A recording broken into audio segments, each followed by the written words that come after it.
बाबा साहब अम्बेडकर के बाद जो दूसरा नाम मैं लेना चाह रहा हूं उस संविधान सभा में, वो मरांग गोमके आदिवासी नेता, भारत राष्ट्र के निर्माता जयपाल सिंह मुंडा का नाम लेना चाह रहा हूं, जिन्होंने संविधान सभा की बैठक में खड़े होकर इस देश के मूल निवासियों के लिए क्या कहा है। मैं चाहता हूं कि इस पूरे कोटेशन को आप सुने और पूरा देश पढ़े कि हमारे लोगों ने कैसे इस देश के संविधान को बनाने की कोशिश की। पहला सवाल क्या था जयपाल सिंह मुंडे ने कि हमारे इतने 3 करोड़ लोग आदिवासी हैं और संविधान सभा में केवल 5 लोग 6 लोग हैं आदिवासी तबके से नुमाइंदगी करने के लिए। और मरांग गोमके जयपाल सिंह मुंडा ने संविधान सभा में एक और सवाल पूछा कि इनमें एक भी महिलाएं नहीं है। सोचिए, बाबा साहब अम्बेडकर जेंडर मूवमेंट के नेता हैं। और सुनिए जयपाल सिंह मुंडा का कोटेशन, और उस कोटेशन में वो जयपाल सिंह मुंडा क्या लिखते हैं, कहते हैं, सभापति श्रीमान सभापति जी, मैं उन लाखों अज्ञात लोगों की ओर से बोलने के लिए यहां खड़ा हूं जो सबसे महत्वपूर्ण लोग हैं, जो आजादी के अनजान लड़ाके हैं, जो भारत के मूल निवासी हैं और जिनको backward tribes, primitive tribes, criminal tribes और जाने क्या क्या कहा जाता है। पर मुझे अपने जंगली होने पर गर्व है, क्योंकि वही संबोधन है जिससे हमारे लोग इस देश में जाने जाते हैं। तेवर देखिएगा हमारे पुरखों में से एक जयपाल सिंह मुंडा का। हम जंगल के लोग अपने संकल्प को अच्छी तरह से समझते हैं। अपने 3 करोड़ आदिवासियों की ओर से मैं इस संकल्प का समर्थन करता हूं। और हम समर्थन इसलिए नहीं करते कि यह देश के हर नागरिक की धड़कन और उसकी भावनाओं की अभिव्यक्ति करता है।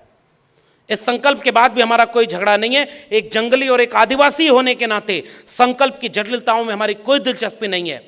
मैं सभा से कहना चाहता हूं कि अगर कोई देश में सबसे ज्यादा दुर्व्यवहार का शिकार हुआ है तो वो हमारे लोग हैं।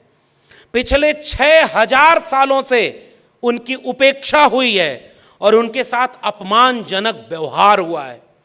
मैं जिस सैंधव घाटी सभ्यता का वंशज हूं, उसका इतिहास बताता है कि आप में से अधिकांश लोग जो यहां बैठे हैं बाहरी हैं, घुसपैठिए हैं, जिनके कारण हमारे लोगों को धन और धरती छोड़ करके जंगलों में जाना पड़ा है। इसलिए यहां जो संकल्प पेश किया गया है वह आदिवासियों को लोकतंत्र नहीं सिखाने जा रहा। आप हम सब आदिवासियों को लोकतंत्र सिखा ही नहीं सकते, बल्कि आपको ही उनसे लोकतंत्र सीखना है। आदिवासी पृथ्वी के सबसे पहले, पुराने और सबसे बड़े लोकतांत्रिक लोग हैं और इसलिए हम ये चाहते हैं कि इस देश के संविधान में हमारी जगह ऐसी बने कि हमें भी महसूस हो कि हां, हमारा मुल्क आजाद हुआ है। यह कोटेशन पढ़ा था जयपाल सिंह मुंडा ने।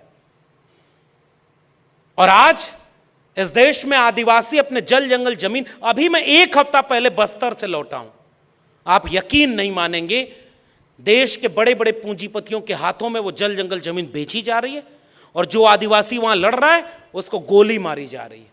और जब सदन में पूछा गया कि आपने आदिवासियों को गोली क्यों मारा, तो मंत्री खड़ा होकर कहता है मिस्टेकन आइडेंटिटी थी, गलती हो गई।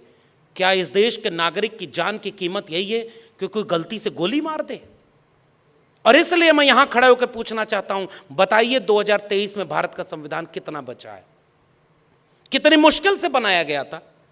डॉक्टर अंबेडकर ने एक एक क्लॉज पर पढ़ करके इतना कुछ लिखा है, इतना कुछ डिबेट करके एक न्याय, समता और बंधुता का भारत बनाया है। और आज इस देश को कहां पहुंचाया जा रहा है?